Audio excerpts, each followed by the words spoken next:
sehingga bersama-sama dan solidaritas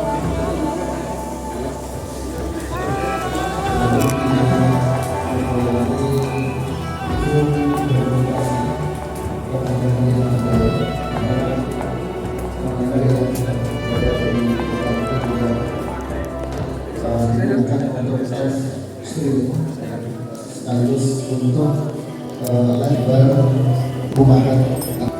Baik, hadirin sholihat, wassalatu wassalamu ala nabiyina Muhammad wa ala alihi wa ashabihi wa man tabi'ahum bi ihsanin ila yaumiddin, amma ba'd. Jamaah sekalian rahimani wa rahimakumullah, kami ucapkan ahlan wa sahlan wa marhaban bikum. Selamat datang dengan tema keindahan akidah Ahlus Sunnah dalam menjaga keutuhan NKRI. Pada hari ini, hari Ahad 24 Sya'ban 1446 Hijriah yang bertepatan dengan tanggal 23 Februari 2025. Takbir akbar ini terselenggara atas kerjasama takbir Masjid Manarul Ilmi Purbalingga, Pondok Pesantren Tunas Ilmu Purbalingga, takbir Masjid Agung Darussalam. Sebelum lanjut ke videonya, jangan lupa subscribe. Yang udah subscribe jangan lupa like. Terima kasih.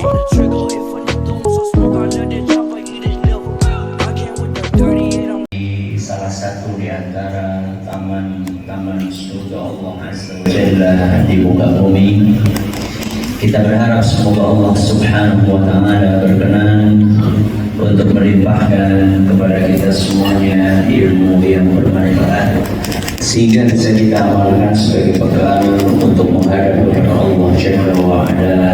Allahumma amin. Salawat dan salam semoga senantiasa tercurahkan kepada junjungan kita Nabi Agung Muhammad sallallahu alaihi wasallam, kepada keluarganya, sahabatnya, dan umatnya yang setia mengikuti tuntunannya hingga akhir nanti. Para hadirin dan hadirat sekalian, dan juga segenap pendengar serta pemirsa rahimani wa rahimakumullah. Apakah setiap sesuatu yang indah akan terlihat dengan jelas keindahannya? Jangan amblong. Saya ulangi. Apakah setiap sesuatu yang indah pasti akan terlihat dengan jelas keindahannya? Belum tentu. Tidak setiap yang indah itu bisa terlihat keindahannya.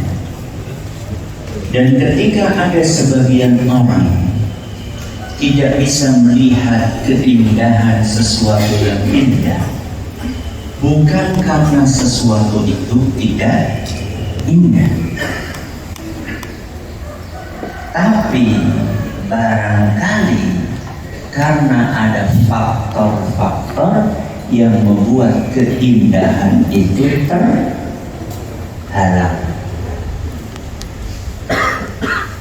Terhadap sesuatu yang indah, tapi bisa terlihat keindahannya.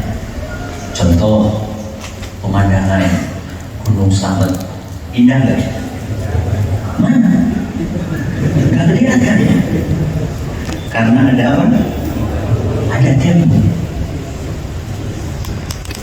Jadi ketika kita tidak bisa melihat keindahan Gunung Slamet dari balik masjid ini, bukan berarti Gunung Slamet tidak indah.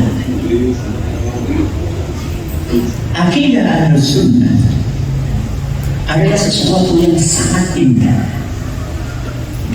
Bukan hanya indah, tapi sangat indah. Akan tetapi karena banyak faktor, sehingga keindahan akidah Ahlus Sunnah jadi tidak terlihat jelas. Apa faktornya Ustaz? Banyak. Sini aja. Di antara faktor yang paling dominan adalah faktor ketidaktahuan. atau apa? Ketidaktahuan. Makanya orang Arab mengatakan al-insanu aduwwu ma jahilahu. Orang itu akan memusuhi sesuatu yang tidak dia kenal. Kalau dalam pepatah bahasa Indonesia, tak kenal maka tak sayang. Ya. Karena minimnya pengetahuan orang tersebut tentang akidah Ahlussunnah wal Jamaah, sehingga dia tidak menyadari bahwa akidah Ahlussunnah itu indah banget. Dan itu semakin diperparah dengan apa? Dengan adanya propaganda, dengan adanya upaya-upaya yang disengaja ataupun yang tidak disengaja untuk menutup-nutupi keindahan Ahlussunnah wal Jamaah. Apakah semuanya itu gara-gara faktor eksternal? Itu kan propaganda, berarti dari luar. Atau juga mungkin dari faktor internal Ahlussunnah sendiri. Mungkin atau tidak? Mungkin. Dari apa Ustaz? Ya dari perilaku kurang baik sebagian Ahlussunnah. Coba kenapa sekarang ada image yang muncul, wah orang Islam itu kotor, orang Islam itu bau, orang Islam itu jorok. Apakah ajaran Islam mengajarkan kotor, jorok, bau? Tidak. Terus kenapa ada image itu? Karena ada sebagian orang Islam kayak gitu. Dengan yang mana? Yang wangi atau yang wangi? Lagi rapat kayak gini mau begitu kan rapat pengen. Maka karena ada perilaku sebagian Ahlussunnah yang tidak mencerminkan keindahan akidah Ahlussunnah, akhirnya membuat image tentang Ahlussunnah menjadi tidak baik. Itulah sebabnya kenapa tabligh akbar hari ini diadakan. Kenapa kita mengadakan dan mengangkat tema keindahan akidah Ahlussunnah dalam menjaga keutuhan NKRI? Karena kita ingin berikhtiar untuk menjelaskan keindahan Ahlussunnah tersebut. Harapannya apa? Harapannya orang-orang yang belum tahu jadi tahu. Yang sudah tahu tambah tahu, jadi sepi. tambah tahu, Yang sudah tahu tambah tahu. tambah mantap. Yang belum tahu supaya tahu. Kalau sudah tahu bagaimana? Biasanya kalau orang sudah tahu, maka dia akan tertarik. Yang sebelumnya anti menjadi suka. Dan itu yang kita inginkan. Yang kita inginkan itu masyarakat menganut dan meyakini akidah Ahlussunnah dengan suka rela, dengan kelapangan dada, dengan kesadaran penuh dan tanpa paksaan. Itu yang kita inginkan. Kapan orang tergerak untuk menganut akidah Ahlussunnah dengan kesadaran, dengan sukarela? Ketika dia mengetahui keindahan akidah Ahlussunnah. Karena fitrahnya manusia itu mencintai keindahan atau ketidakindahan. Beda. Makanya nggak usah dipaksa-paksa. Wah indah jadi akan suka. Fitrahnya manusia menyukai keindahan. Baik. Mari kita awali dengan menyebutkan definisi akidah Ahlussunnah. Apa definisi akidah Ahlussunnah? Akidah ahli sunnah didefinisikan sebagai keyakinan yang berlandaskan Al-Quran, sunnah, dan ijma' salafus salih. Siapa yang bisa mengulangi? Angkat tangan. Ya.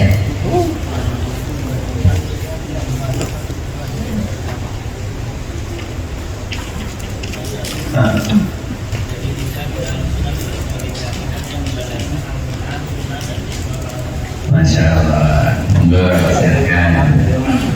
Tak kenal maka tak saya.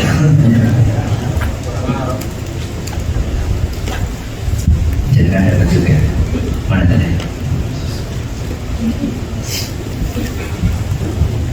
Saya dapat hadiah atas.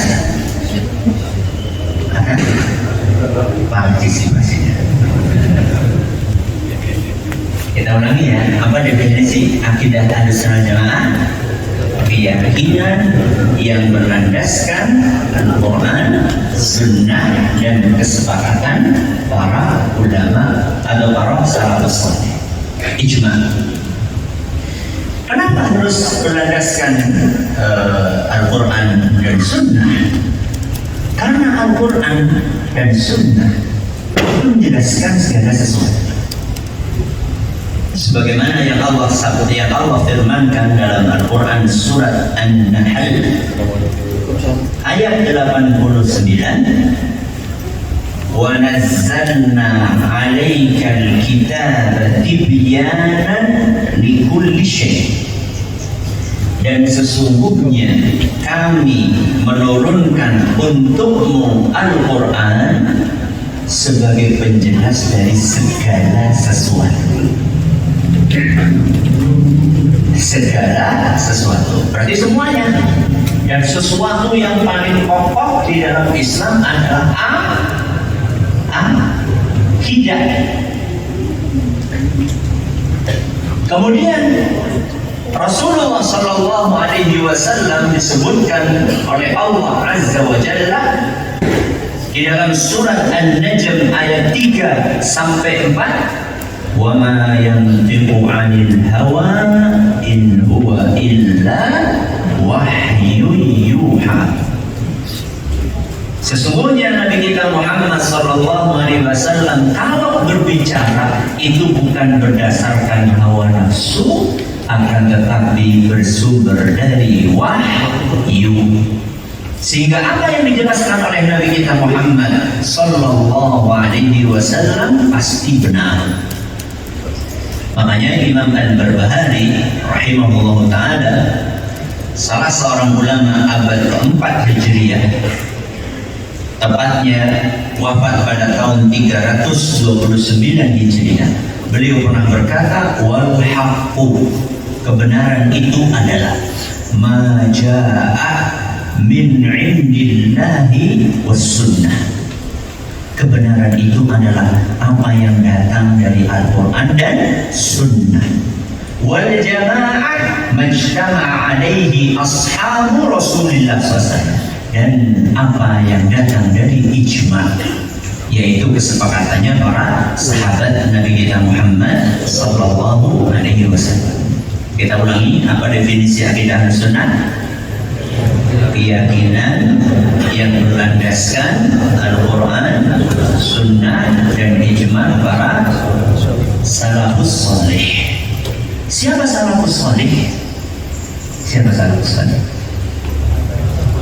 Salafus salih adalah para sahabat, para tabi'in, para atba'at tabi'in, dan ulama-ulama yang setia mengikuti jalan mereka.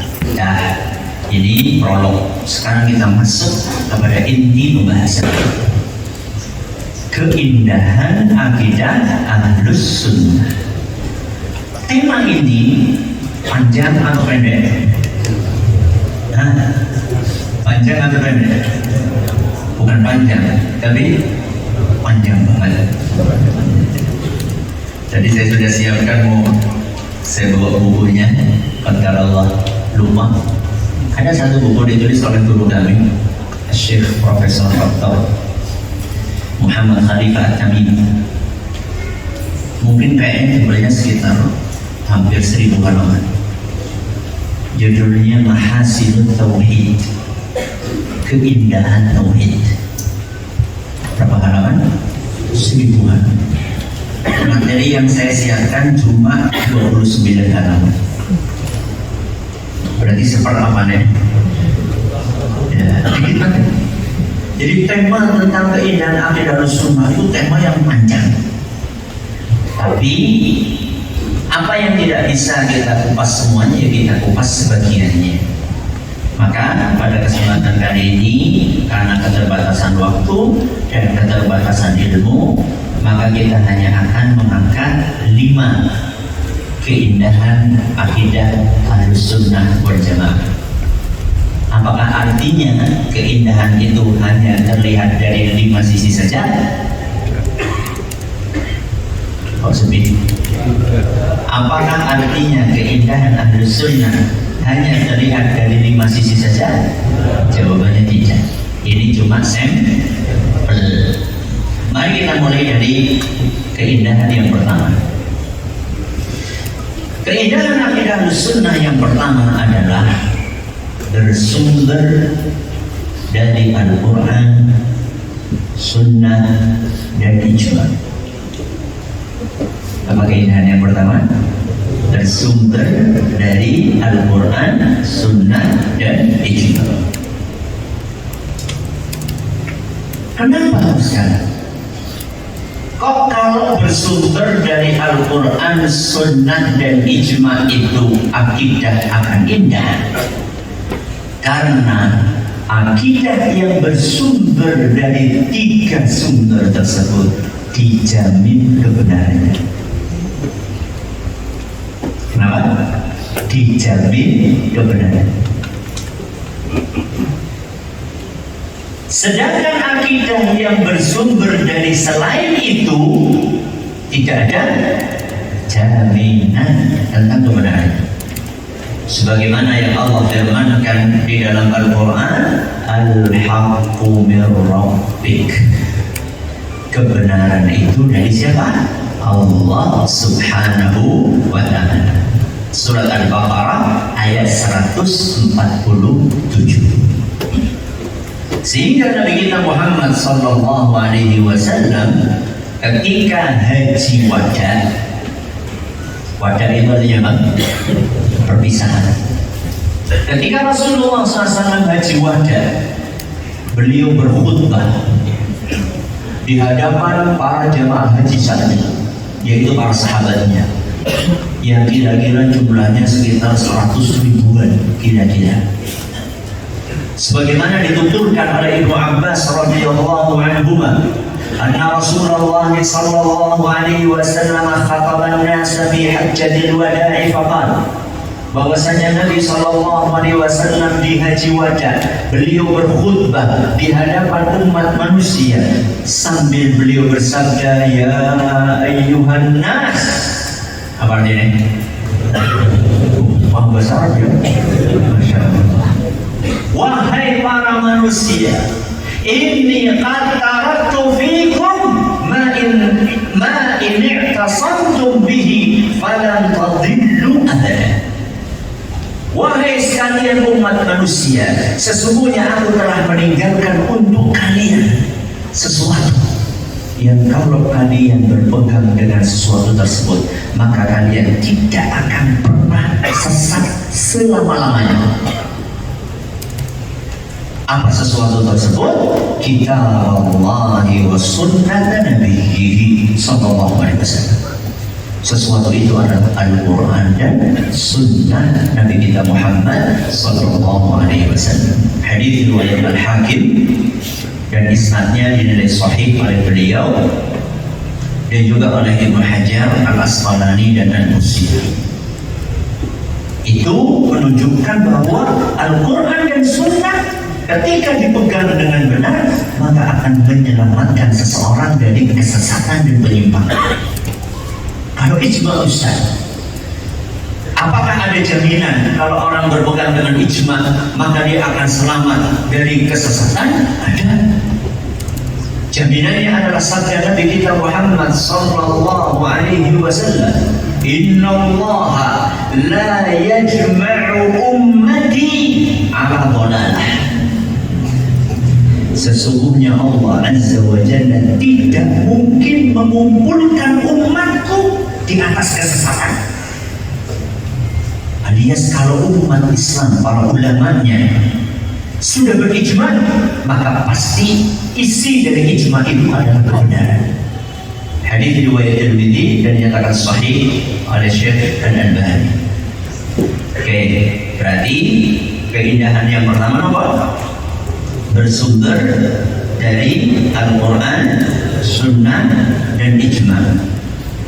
Kalau sudah bersumber dari Al-Quran, Sunnah, dan ijma, pasti terjamin apa? Kebenarannya.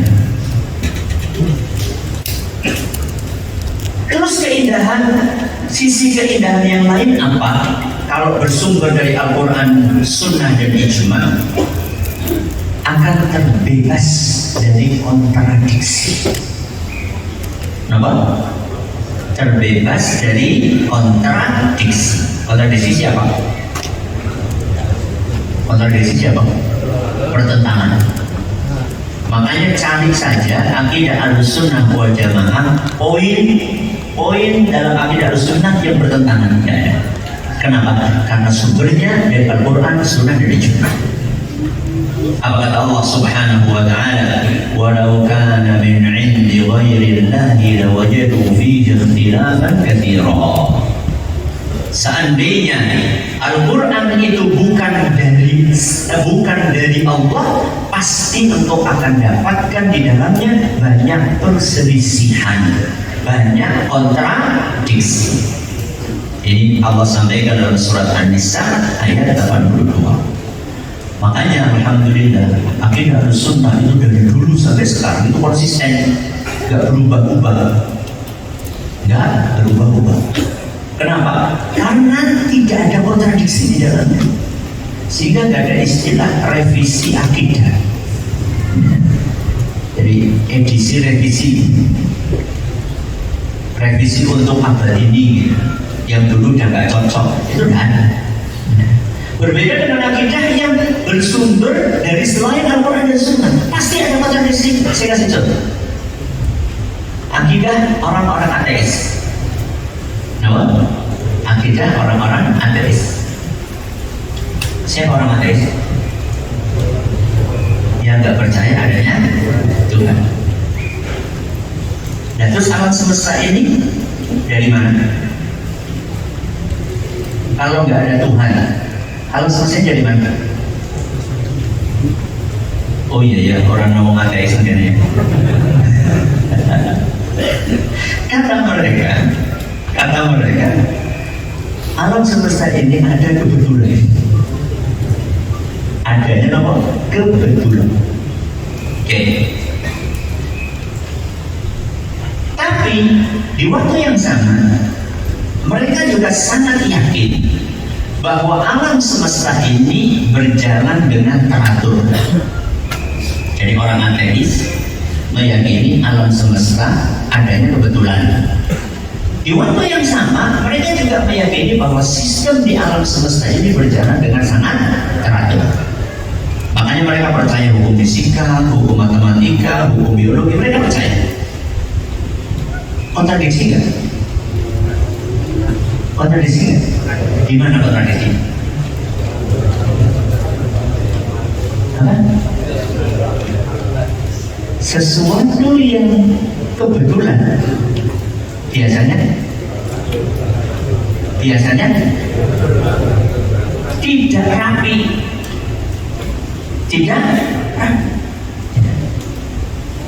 Contoh, jenengan bawa gelas, terus kepleset, gelasnya apa? Jatuh. Maka pecahannya akan tersusun dengan rapi. Begitu? Enggak. Yang namanya kebetulan pasti jangan. Nah sekarang saya tanya, sistem di alam semesta ini rapi atau berantakan? Rapi. Maka akidah Ahlussunnah wal Jamaah meyakini bahwa alam semesta ini ada penciptanya. Dan penciptanya itu adalah maha mengetahui, maha bijaksana, maha teliti. Makanya sistem yang ada di alam semesta ini sangat rapi. Oke. Jadi keindahan yang pertama apa? Bersumber dari Al-Quran, Sunnah, dan Ijma. Bersumber dari Al-Quran, Sunnah, dan Ijma, sisi keindahannya terjamin apa tadi? Kebenarannya. Terus tidak ada kontradiksi. Sisi yang lainnya, keunggulan suatu akidah ketika bersumber dari Al-Quran dan Sunnah adalah memberikan perhatian kepada semua pihak. Kenapa? Memberikan perhatian kepada semua pihak. Tidak ada pihak yang diabaikan, alias tidak pilih kasih. Saya kasih contoh. Ziarah kubur. Kenapa? Ziarah kubur. Ziarah kubur yang diajarkan di dalam akidah Ahlussunnah wal Jamaah adalah ziarah kubur yang menguntungkan orang yang masih hidup dan yang menguntungkan orang yang sudah mati. Berarti memperhatikan kepentingannya siapa? Yang masih hidup atau yang sudah mati? Dua-duanya. Oke. Ziarah kubur yang sesuai dengan akidah Ahlussunnah wal Jamaah adalah yang menguntungkan si peziarah. Masih hidup nggak? Masih. Apa keuntungan yang didapatkan? Dia akan dapat pahala. Kenapa? Karena mengamalkan sunnah. Karena mengamalkan sunnah. Kata Nabi kita Muhammad sallallahu alaihi wasallam dalam sebuah hadis yang diriwayatkan oleh Imam Muslim, "Kuntu nahaitukum an ziyaratil quburi fazuruha." Aku pernah melarang kalian berziarah kubur, tapi sekarang silahkan kalian ziarah kubur. Sunnah atau bukan? Sunnah. Makanya Rasulullah SAW juga praktik. Beliau biasa menziarahi kubur para sahabat di mana? Baqi'. Ya, bisa siang, bisa malam. Pernah beliau ziarah malam-malam? Pernah. Aisyah radhiyallahu anha bangun-bangun tengah malam, kok tidak ada Rasul. Sasaran nampak beliau cari. Ternyata ketemu di mana? Di kuburan sedang mendoakan para sahabat. Maniara, maniara, kemenangan, awan-awan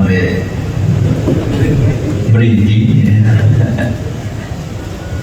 Jadi keuntungannya kembali kepada si peziarah, karena dia dapat pahala mengamalkan sunnah.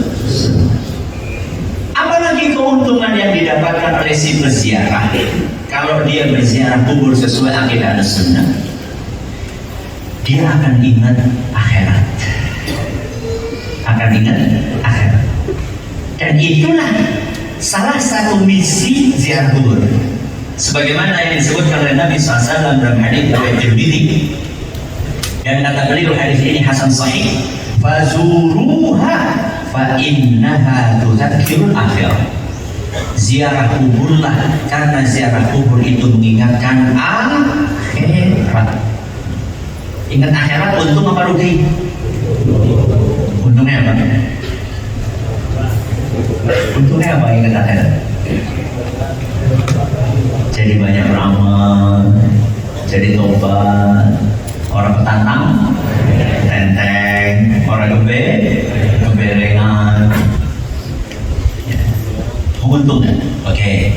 Terus itu kan dari satu sisi. Sisinya siapa? Si peziarah. Kalau dari sisi yang diziarahi, untung atau tidak? Untung. Kalau sesuai dengan akidah Ahlussunnah, ziarah kuburnya. Apa keuntungannya? Keuntungannya orang yang diziarahi akan mendapatkan doa. Maka Makanya yang diajarkan oleh Nabi Shallallahu Alaihi Wasallam dalam Sahih Muslim, kalau kita ziarah kubur kita disuruh mengucapkan Assalamualaikum ahlal diyari minal mu'minina wal muslimin wa inna insyaallahu bikum lalahiqun as'alullaha lana wa lahumul afiyah. Siapa yang sudah hafal angkat-angkat?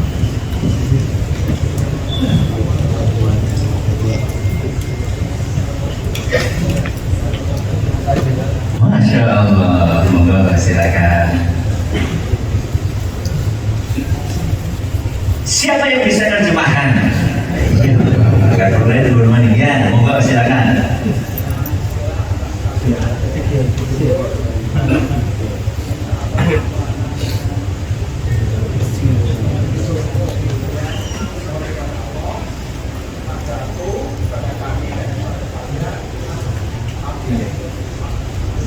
Masya Allah, monggo. Sarung.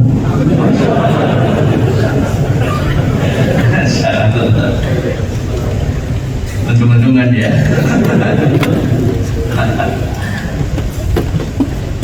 Perhatikan baik-baik. As'alullaha lana wa lahumul afiyah.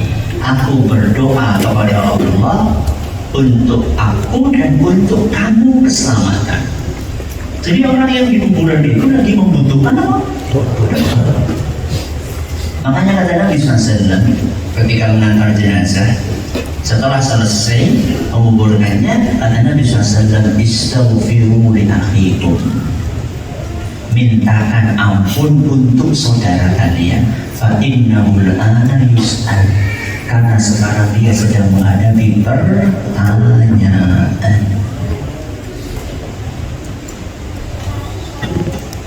Sampai-sampai saking untungnya orang yang sudah meninggal didoakan, itu derajatnya di surga itu akan angkat tinggi sama Allah SWT.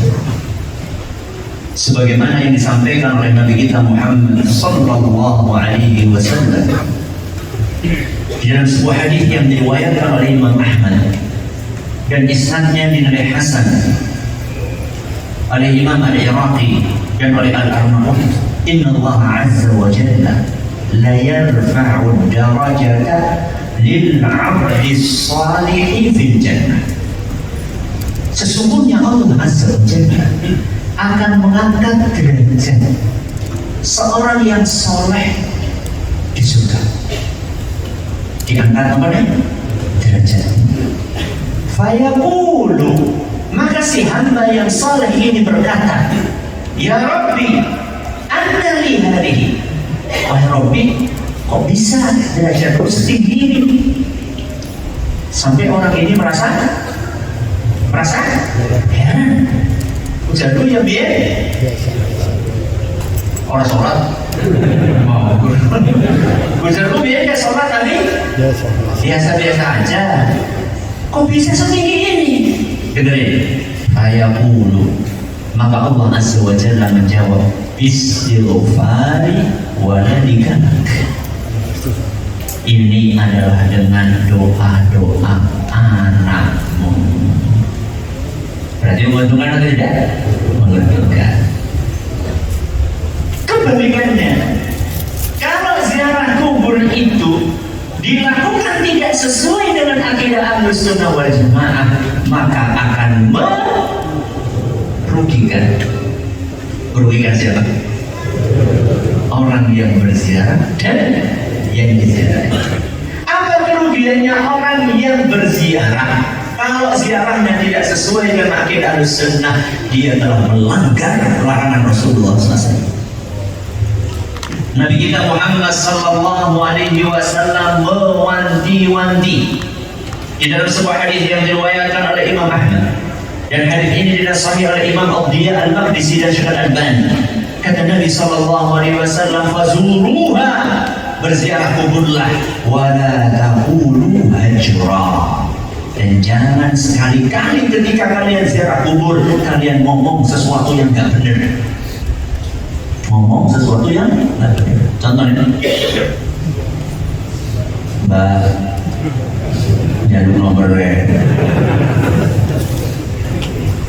Nanti jawab deh. Melayu. Gak bener itu. Gak boleh. Berarti orang nomor oleh bisa. Ya sama aja, gak boleh. Kata Imam Ibnu Abdul Hadi rahimahullah, salah seorang ulama abad ke-8 Hijriah, tepatnya wafat tahun 744 Hijriah. Kata beliau, "Lau jaa insanun ila sariril mayyit." Ketika seseorang datang ke kuburan, yad'uhu min dunillah, lalu dia minta kepada orang yang dikubur tersebut, wa yastaghithu bihi, dan minta pertolongan kepada si mayit tersebut, kana hada syirkan muharraman, perbuatan dia adalah termasuk syirik yang haram bi-ijma'il muslimin, berdasarkan kesepakatan di antara kaum muslim. Berarti ini bukan masalah khilafiyah, ini masalah apa? Ijma'iyah. Ijma'iyah itu artinya apa? Ijma', bukan khilaf di antara orang. Jadi merugikan si peziarah. Kenapa? Karena melanggar aturan Rasulullah SAW. Lah, yang diziarahi rugi nggak? Rugi nggak? Kalau yang berziarah melakukan ziarahnya tidak sesuai tuntunan Rasul, rugi nggak? Apa rugi? Ya kan repotan. Seharusnya dia didoain malah dimintain. Gimana sih? Harusnya kita ini mendoakan, kok malah minta. Dan bisa-bisa dia kena getahnya. Iya. Orang yang diziarahi, ketika dia dimintai, itu bisa-bisa dia kena getahnya. Kapan itu? Ketika dia nyuruh keluarganya untuk melakukan hal itu. Makanya dalam sebuah hadis yang diriwayatkan oleh Imam Bukhari dan Muslim, kata Nabi SAW, "Al-mayyitu yu'adzabu fi qabrihi bima niha alaih." Orang yang sudah meninggal itu akan diazab di kuburannya gara-gara ratapan orang yang masih hidup.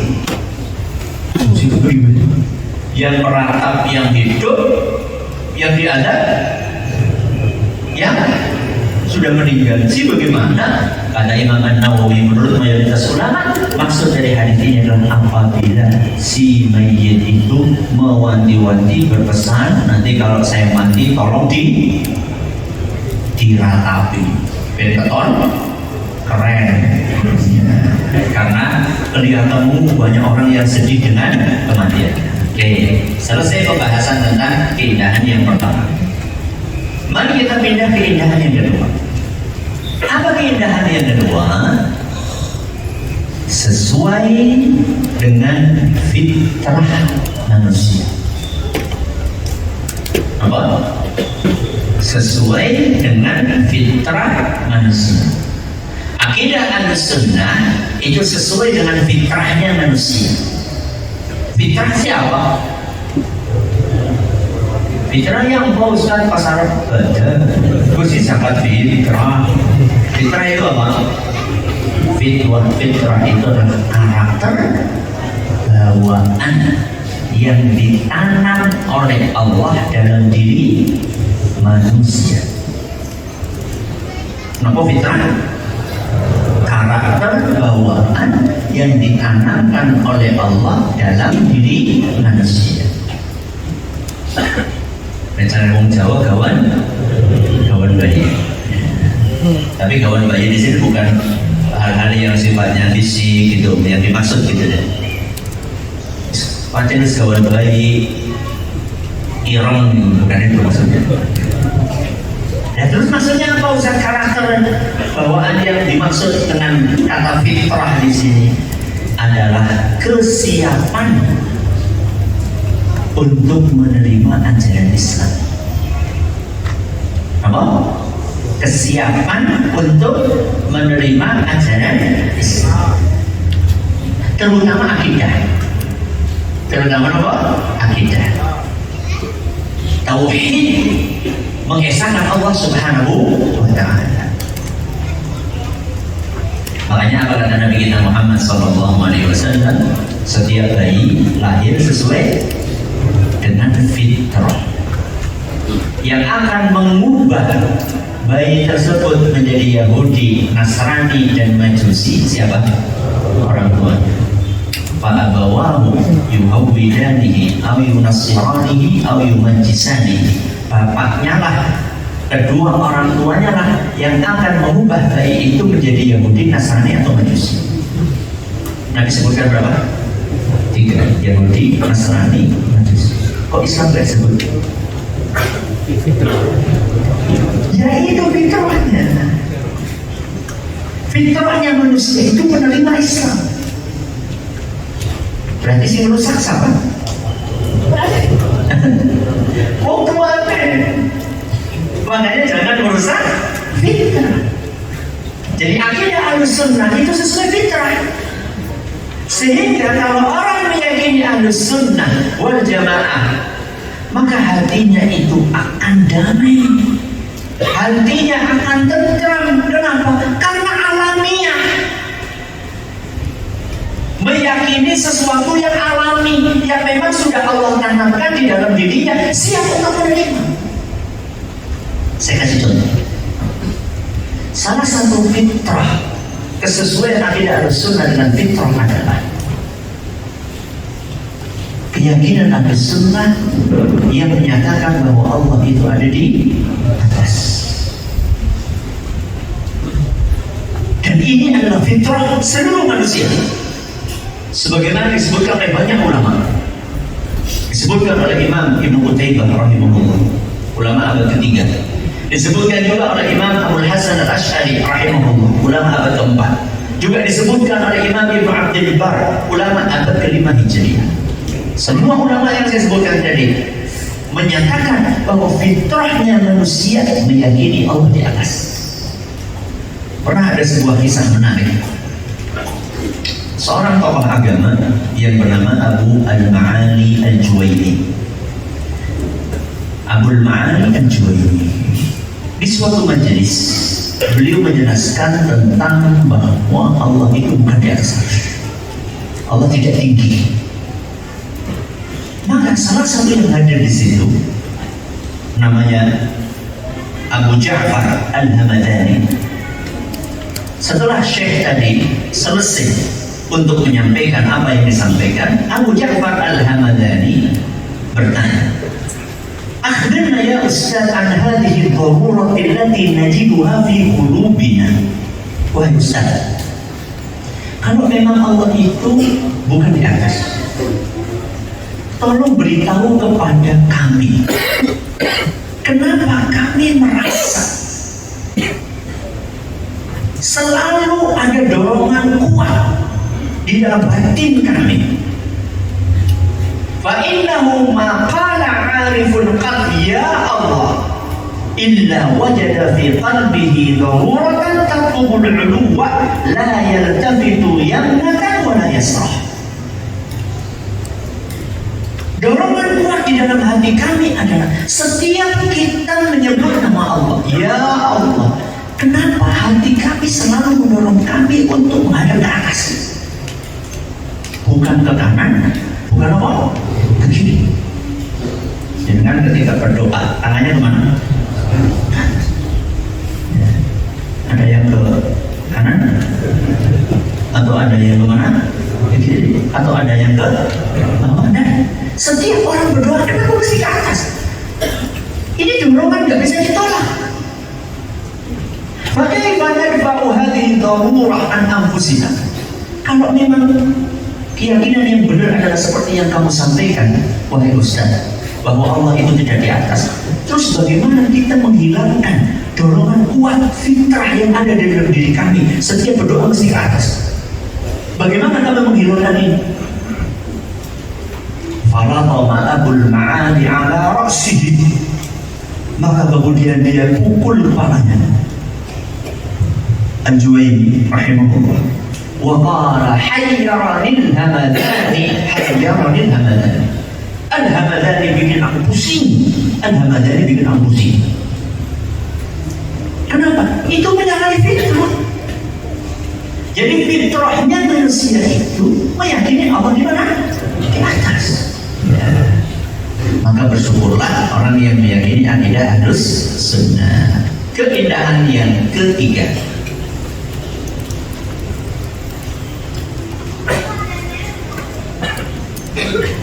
akidah Ahlus Sunnah memberi ruang yang proporsional untuk akal. Saya bisa ulangi. Ya. Masya Allah, moga silakan. Apa keindahan yang ketiga? Memberi ruang yang proporsional untuk akal. Jadi jangan sampai menganggap akidah Ahlus Sunnah itu mengabaikan akal. Juga jangan menganggap akidah Ahlus Sunnah itu mendewakan akal. Berarti akidah Ahlus Sunnah itu di tengah-tengah, memberikan akal ruang, tapi ruangnya apa? Proporsional. Kenapa harus dikasih ruang akal ini? Karena itu anugerah. Salah satu anugerah istimewa yang Allah berikan kepada manusia dan tidak diberikan kepada makhluk-makhluk yang lainnya seperti hewan adalah akal. Maka anugerah ini harus diberi ruang. Ruangnya apa bisa? Ruangnya adalah digunakan untuk memahami dalil-dalil Al-Quran dan Sunnah Nabi Sallallahu Alaihi Wasallam. Fungsinya akal adalah untuk mengajak kita merenungi alam semesta ini sehingga kita bisa menyadari kebesaran Allah Azza wa Jalla.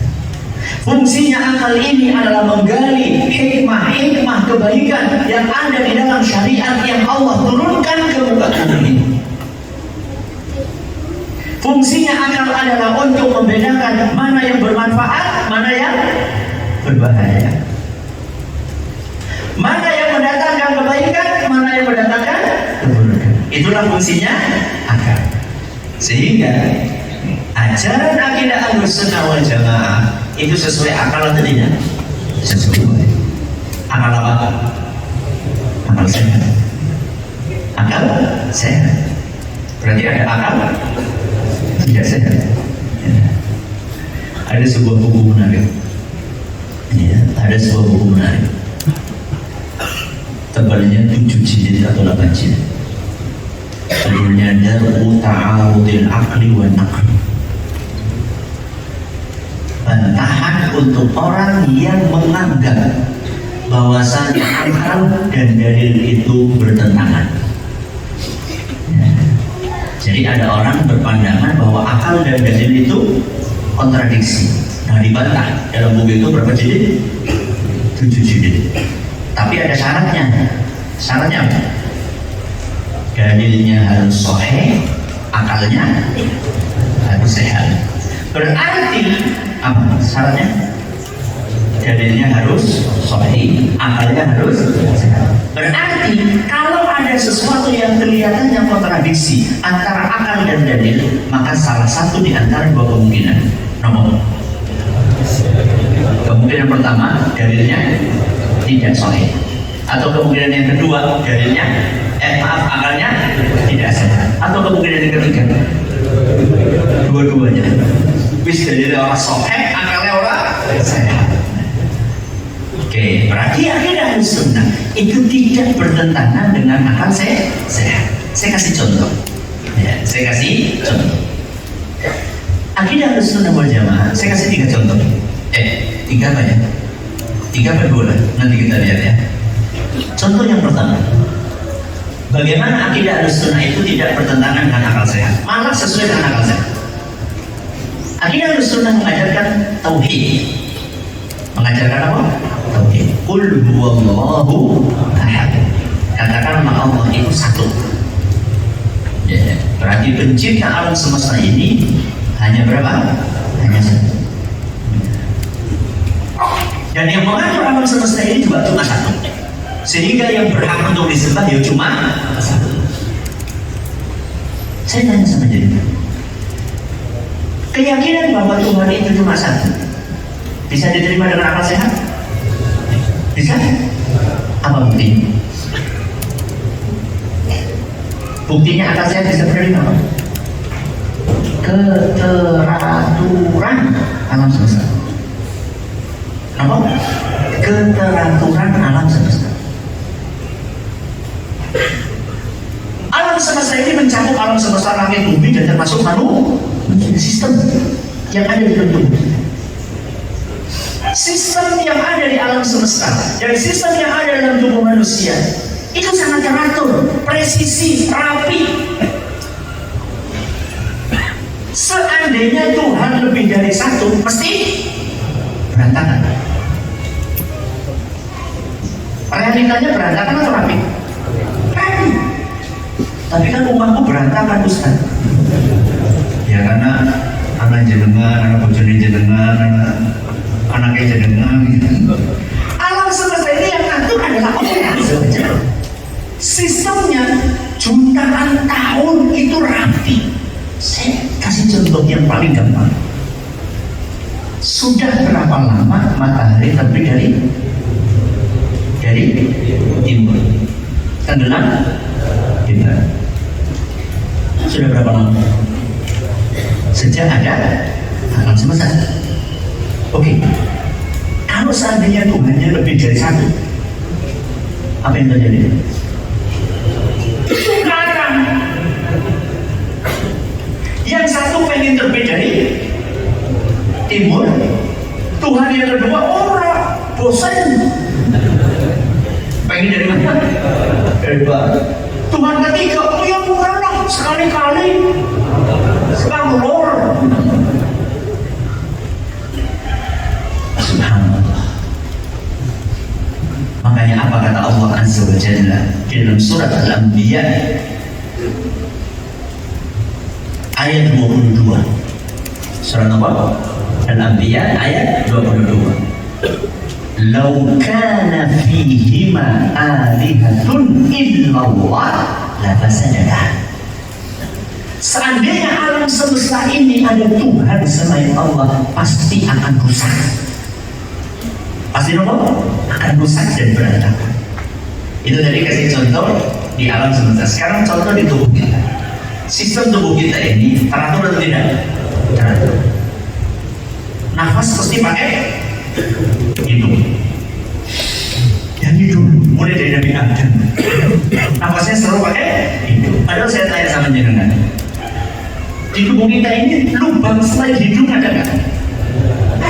Apa? Mulut, terus telinga, terus kemaluan depan, kemaluan belakang. Pernah nggak ada sistem manusia berubah bernafas dari mana? Hidung. Kok dari hidung? Dari apa? Dari telinga. Ada nggak? Nggak ada.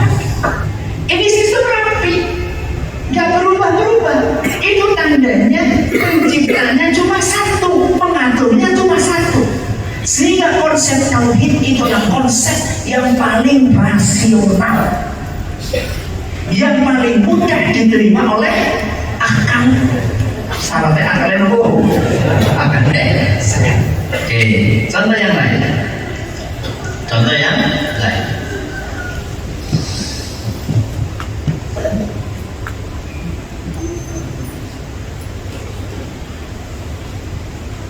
Kita meyakini bahwa nanti di hari kiamat manusia akan dibangkitkan. Manusia akan dibangkitkan. Apakah logis sesuatu yang sudah hancur siapa? Hancur lebur. Kok dibangkitkan kembali dalam bentuk yang sama seperti ketika diciptakan? Logis nggak? Mungkin ada tidak? Masuk akal atau tidak? Di mana letak masuk akalnya? Karena Allah yang menciptakan di awal, dari tidak ada menjadi ada. Apa susahnya mengembalikan sesuatu yang pernah ada jadi ada lagi. Kalau kita mau ngomong susah-susahan, lebih susah yang mana? Sesuatu yang tidak ada dibikin jadi ada, daripada mengembalikan sesuatu yang pernah ada hilang terus jadi ada lagi. Itu sangat logis. Makanya itulah yang digunakan oleh Allah Subhanahu wa Ta'ala di dalam Al-Quran surat Ar-Rum ayat 27. Surat apa? Ar-Rum ayat 27. Wa huwa alladhi yabda'ul khalqa thumma yu'idu wa huwa ahwanu alayh.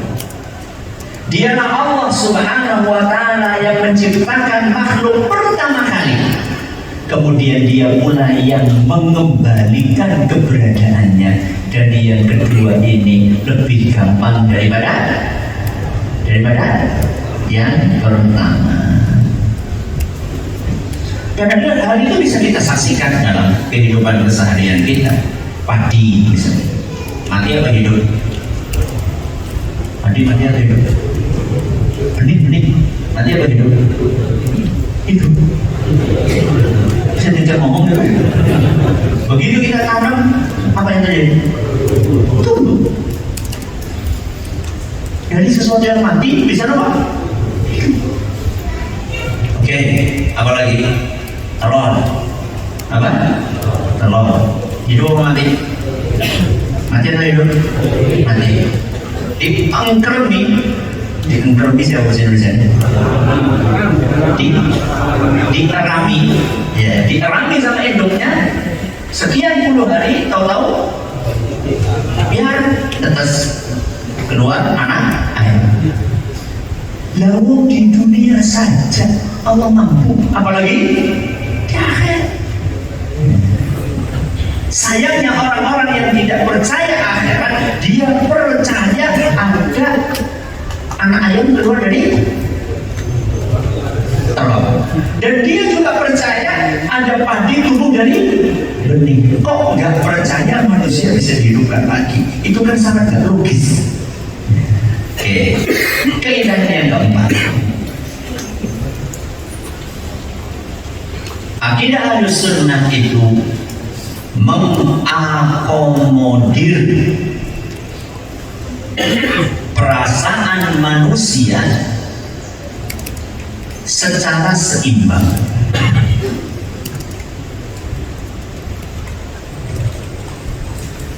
Siapa yang bisa ulangi?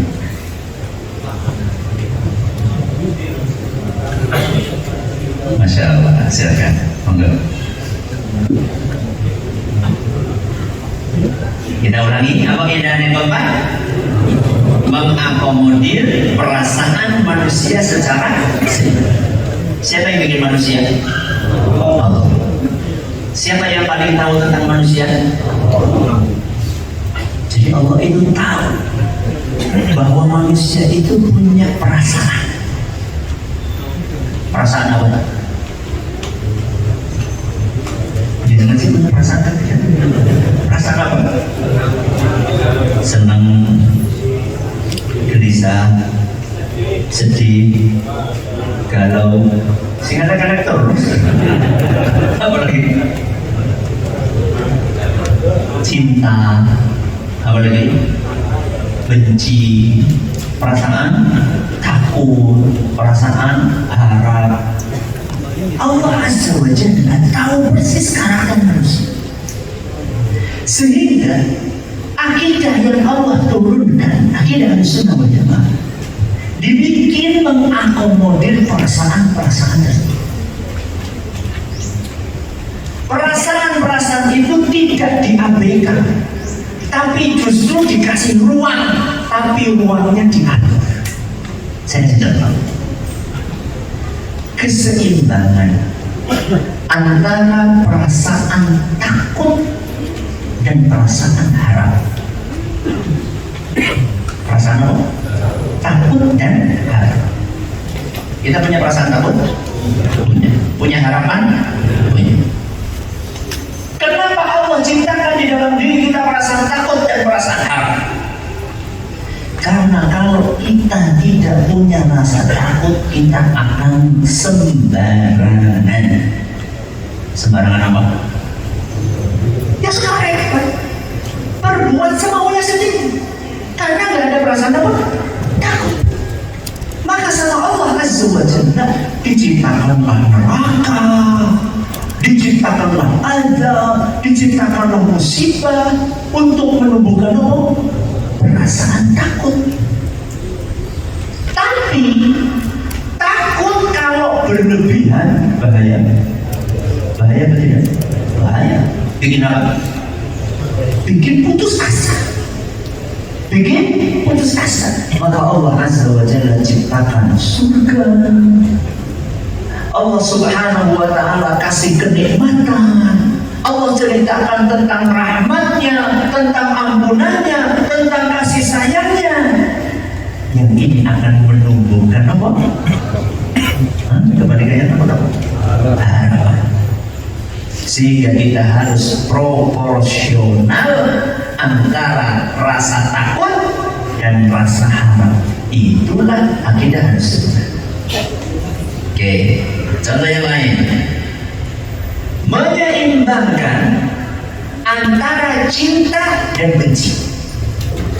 Apa? Menyeimbangkan antara cinta dan benci. Manusia itu sudah bawaan cinta, dia juga membenci. Cuman akidah Ahlussunnah itu ngajari kepada kita siapa yang layak dicintai dan siapa yang layak dibenci. Apa yang layak dicintai dan apa yang layak dibenci. Alasan mencintai apa, alasan membenci apa, porsinya cinta seperti apa dan porsinya benci seperti apa. Siapa bisa ulangi? Aduh, saya ya wis tak pada di mana ini. Ahlussunnah mengajari kepada kita siapa yang layak dibenci dan siapa yang layak dicintai. Apa yang layak dibenci dan apa yang layak dicintai. Alasan membenci apa, alasan mencintai apa, dan porsi cintanya kayak apa, porsi membencinya kayak apa. Siapa yang bisa? Masya Allah.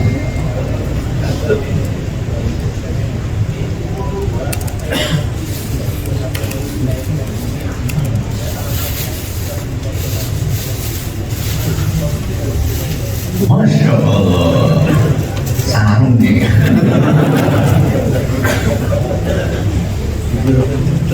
Silakan. Jadi Ahlussunnah itu ngajari kita untuk mencintai tapi yang proporsional, membenci tapi yang proporsional. Makanya kita diajari mencintai siapa? Mencintai siapa? Mencintai yang layak dicintai. Cinta. Oh. Siapa lagi? Rasulullah SAW. Siapa lagi? Para sahabat, orang tua. Karena mereka adalah sosok yang layak dicintai. Dan kita juga disuruh untuk membenci. Membenci siapa? Setan. Apalagi membenci orang kafir, membenci orang jahat. Harus disalurkan kebencian itu, tapi bencinya harus proporsional. Jadi bukan kemudian benci terus ngebom, enggak. Jadi cinta dan benci di dalam akidah Ahlussunnah diajarkan, diakomodir, tapi diakomodir secara proporsional. Nah, terakhir, ya, Masya Allah, tinggal seberapa jam. Keindahan yang kelima. Apa keindahan akidah Ahlussunnah yang kelima? Berpartisipasi aktif dalam mewujudkan negara yang ideal. Siapa yang bisa mengulangi? Ya.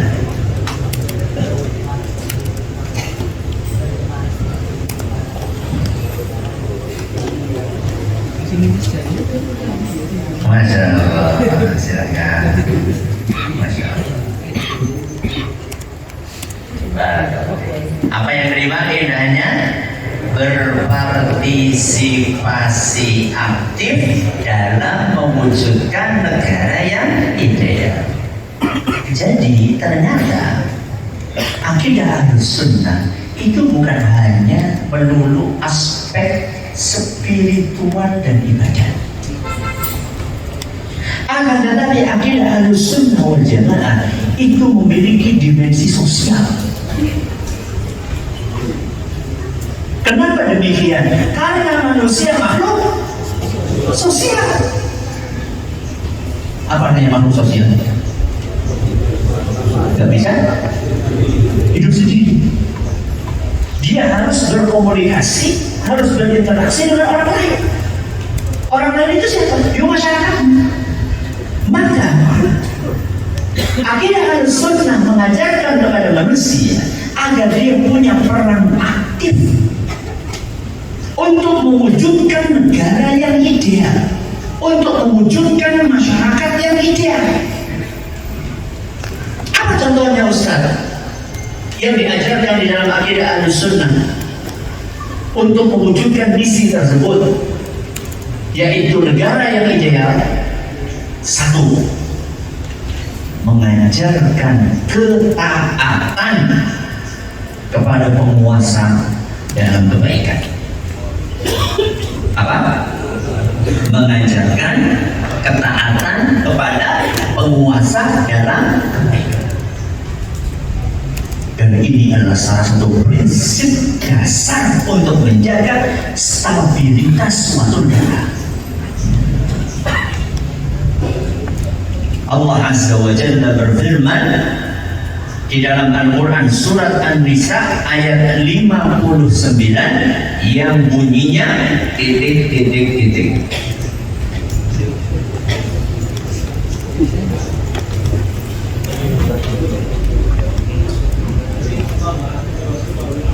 Masya Allah, semoga silakan. Bunyinya adalah ya ayyuhalladzina amanu, wahai orang-orang yang beriman, taatilah Allah, taatilah Rasul dan ulil amri. Ulil amri itu kata para ulama dan umara. Umara itu artinya apa? Penguasa, pemerintah. Jadi ini adalah ibadah. Menaati pemerintah di dalam kebaikan itu ibadah. Contoh, traffic light. Apa? Traffic light. Aturan siapa yang bikin? Pemerintah. Berarti kalau kita menaati itu dapat pahala nggak? Yakin? Yakin. Oh, ini perintah. Perintah dari Allah Subhanahu wa Ta'ala, taatilah pemerintah. Di dalam apa? Kebaikan. Saya tanya, traffic light itu kebaikan atau keburukan? Kebaikan. Mulanya dari kuning. Ayo. Rem atau gas? Aku jadi taat.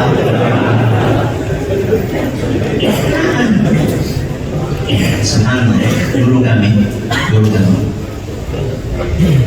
Syekh Ibrahim bin Amir Al-Ruhaili hafizahullah, beliau sering cerita kepada kami. Beliau kan biasa kalau sholat itu di Masjid Nabawi, walaupun jarak rumah beliau dengan Masjid Nabawi lumayan agak jauh. Kalau pakai mobil sekitar 4 jam.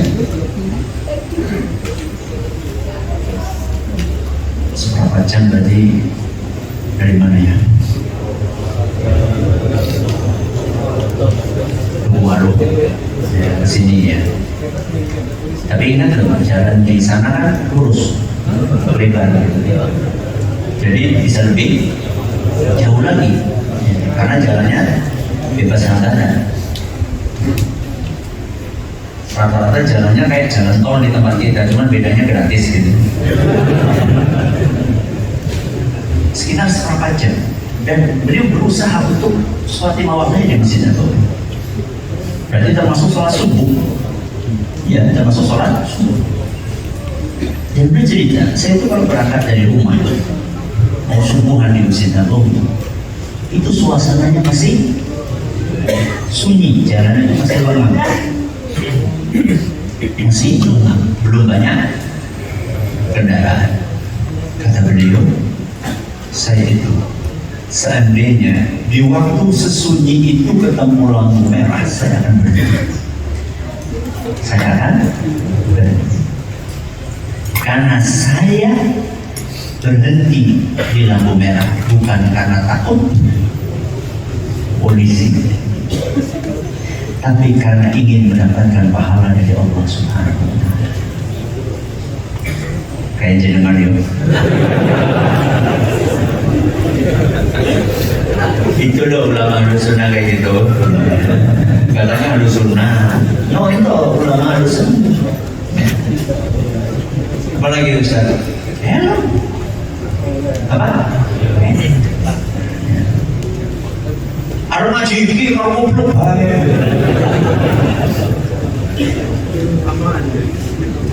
Emang kalau kita jatuh dari motor, peci ini akan melindungi apa? Kepala dari aspal. Jadi taat kepada pemerintah itu untuk kebaikan pemerintah atau kebaikan rakyat? Kebaikan siapa? Rakyat atau pemerintah? Dua-duanya. Jadi jangan kita itu termakan dengan narasi yang dimunculkan oleh sebagian orang bahwa ketaatan kepada pemerintah itu hanya untuk kepentingan pemerintah. Enggak. Pertama kali yang akan mengambil manfaat itu rakyat. Karena ketika rakyat taat kepada pemerintah dalam kebaikan, maka akan tercipta stabilitas keamanan. Kalau negara ini aman, yang paling menikmati siapa? Rakyat. Kayak tadi misalnya disuruh pakai helm, itu kan untuk kebaikan kita. Disuruh pakai apa? Sabuk pengaman, itu adalah untuk kebaikan kita. Ada seorang dai, ini pernah saya ceritakan dalam beberapa kajian, diundang isi pengajian, dijemput pakai mobil. Karena dai ini sudah terbiasa tertib berlalu lintas, makanya begitu naik mobil langsung pegang apa? Nyari set, ya sabuk banget.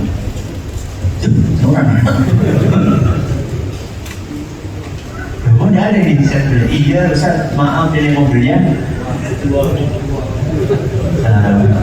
ya lengkap, perlengkapannya sudah. Akhirnya beliau nyopot sorban, ya. Terus dijadikan apa? Seatbelt, ya. Diikat kaset. Yang jemput Ustaz segitunya, Ustaz. Iya, saya lakukan ini seandainya Allah menakdirkan kecelakaan. Seandainya Allah menakdirkan kecelakaan, terus saya mati, saya punya argumen ketika ditanya sama Allah. Kamu sudah berikhtiar apa untuk menghindari, melindungi dirimu dari mara bahaya? Wahai Rabbi, saya sudah berikhtiar. Ikhtiarnya apa? Pakai sorban. Kalau saya nggak berusaha apapun, nanti kira-kira apa saya akan menjawab di hadapan Allah kalau ditanya ikhtiarmu apa? Jadi adanya aturan-aturan yang baik yang dibikin oleh pemerintah itu kembalinya kepada kita. Sebelum untuk siapa? Untuk pemerintah. Ada seorang ustaz misi pengajian. Ustaz ini menjelaskan tentang hadis-hadis yang menyuruh kita untuk taat kepada pemerintah di dalam pemerintahan. Setelah selesai dibawakan hadis-hadisnya, tahu-tahu ada seorang jamaah yang angkat tangan. Ustaz, ya, saya punya pertanyaan, Ustaz. Ya, apa pertanyaannya? Ustaz PNS ya? Ustaz kok gak negeri? Kenapa memang? Yaitu hadis-hadisnya semuanya itu tentang taat kepada pemerintah. Oh, berarti ada persepsi yang terbangun di masyarakat kalau Ustaz ngomongin tentang taat kepada pemerintah berarti ini PNS. Apa kata Ustaz itu? Coba tolong sebutkan kepada saya, ada nggak hadis negeri dan hadis swasta? Ada atau tidak? Tidak ada. Hadis di hadis Rasul Hasan. Jadi bukan urusan negeri atau swasta. Ini adalah perintah dari Rasul Sallallahu Alaihi Wasallam dan ini untuk kebaikan kita. Ya Ustaz, tapi anak mana? Anak negeri. Ya Ustaz, tapi kan pemerintahnya kayak gitu Ustaz. Tapi kan pemerintahnya kayak gitu. Kita melihat banyak yang tak benar di dalam pemerintah kita. Masa kita harus taat? Iya. Justru disitulah partisipasi aktif dari rakyat diperlukan. Maka poin yang kedua, poin yang pertama adalah menaati pemerintah dalam kebaikan. Maka poin yang kedua adalah kita harus memberikan nasihat, bukan menjilat. Apa? Harus memberikan nasihat, bukan menjilat. Jadi akidah Ahlussunnah wal Jamaah itu ngajari kita untuk tidak bosan memberikan nasihat dan jangan menjilat. Dan ini menunjukkan bahwa Ahlussunnah itu selalu bersikap pertengahan. Bukan Eka, bukan Eki. Apa Eka? Ekstrim. Eka, Eka itu ekstrim kanan, Eki itu ekstrim kiri. Kita itu bukan ekstrim kanan, bukan ekstrim kiri. Kalau ekstrim kanan bagaimana Ustaz? Ekstrim kanan adalah bukan menasehati, tapi membentak, melakukan kudeta dengan dalil amar ma'ruf nahi munkar.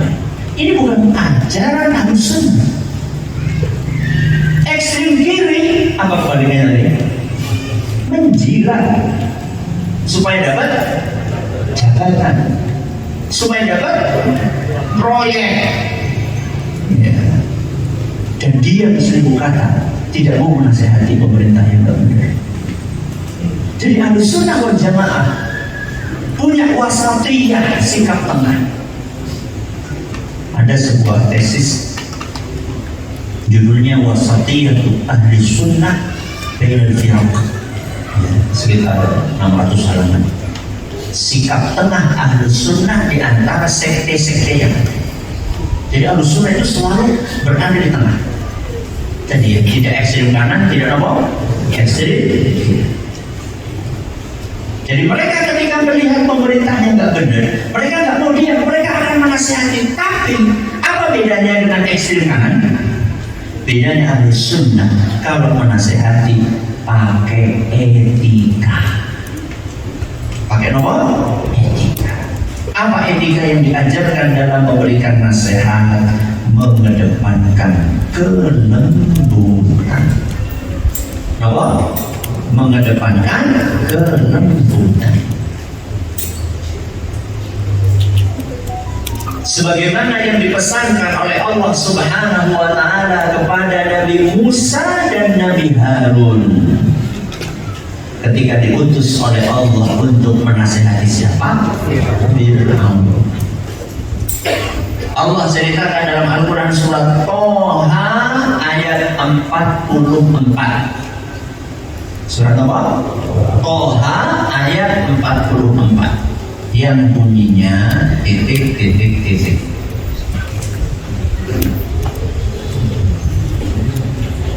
Ya. Masya Allah, Masya Allah. Faqula lahu qawlan layyina. sampaikanlah nasihat kepada Fir'aun dengan cara yang lembut. Dengan cara yang apa? Saya tanya sama jenengan. Ketika Allah Azza wa Jalla memerintahkan kepada Nabi Musa dan Nabi Harun alaihissalam untuk menasihati Fir'aun dengan cara yang lembut, Allah saat itu sudah tahu nggak bahwa Fir'aun bakal menolak? Tahu atau tidak? Allah sudah tahu atau tidak bahwa Fir'aun bakal mati dalam keadaan kafir, nggak mau beriman? Saya tanya sama jenengan, ketika jenengan menasihati pemerintah, jenengan tahu bahwa dia akan menolak? Nah, dia bakalan mati seperti itu? Nah, kok kita kayak keren banget gitu ya? Lalu Allah Azza wa Jalla sudah tahu bahwa Fir'aun bakalan tidak menerima nasihatnya Nabi Musa dan Nabi Harun. Bahkan dia akan bersikukuh, bersikeras, berada dalam kekufurannya sampai mati. Tapi tetap Allah Azza wa Jalla memerintahkan kepada Nabi Musa dan Nabi Harun untuk mengedepankan kelembutan. Ini etika yang pertama, mengedepankan apa? Kelembutan. Etika yang kedua, nasihat itu disampaikan personal. Apa? Personal. Personal siapa?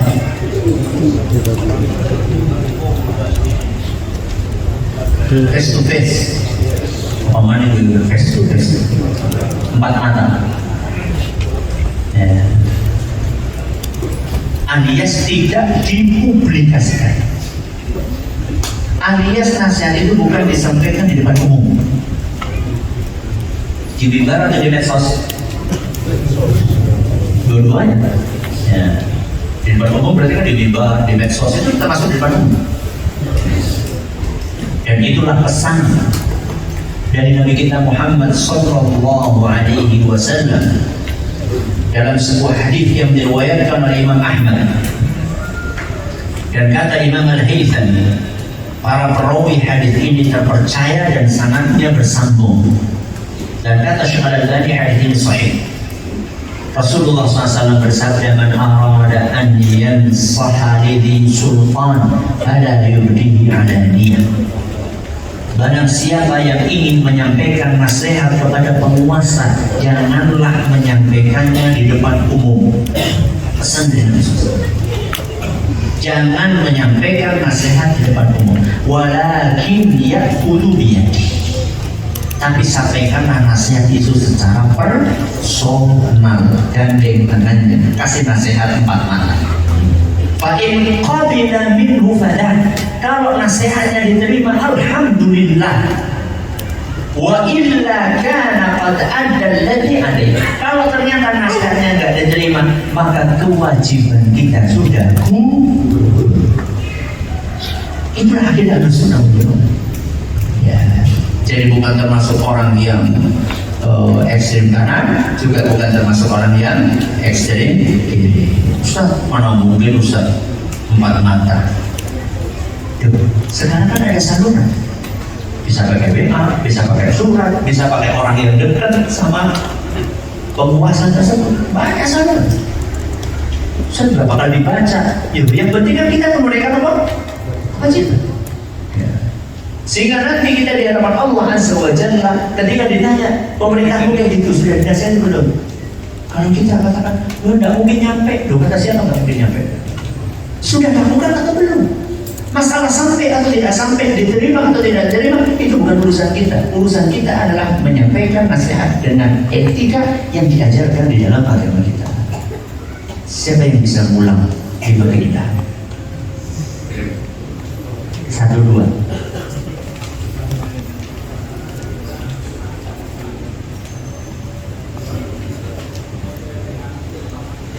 Masya Allah. Sebutkan yang ketiga.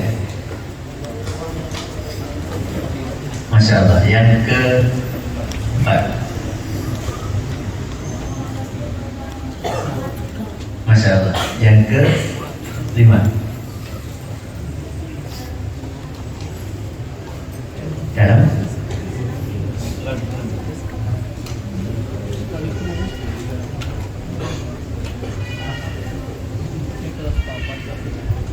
Masya Allah. Berapa orang tadi? 5 orang. Satu mana tadi? 4 orang ini. 3 orang. Silahkan dibagi. Dibagi ya. Baik, Alhamdulillah kita telah menyelesaikan pembahasan tentang tema ini. Semoga bermanfaat bagi kita semuanya. Masih ada sisa waktu sedikit. Kalau ada yang mau nanya silakan.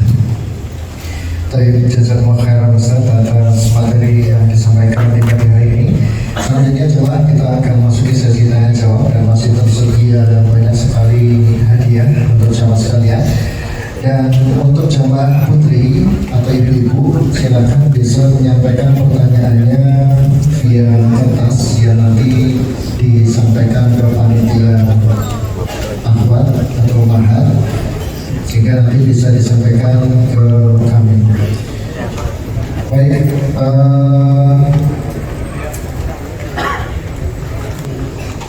kita akan memberikan hadiah terlebih dahulu. Yang pertama untuk jamaah khususnya bapak-bapakmu.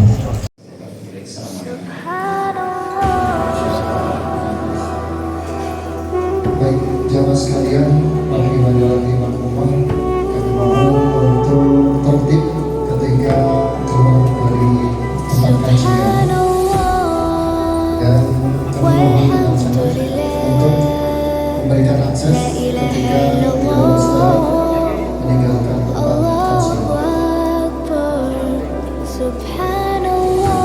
Baik, kami persilakan untuk jamaah yang ketika keluar dari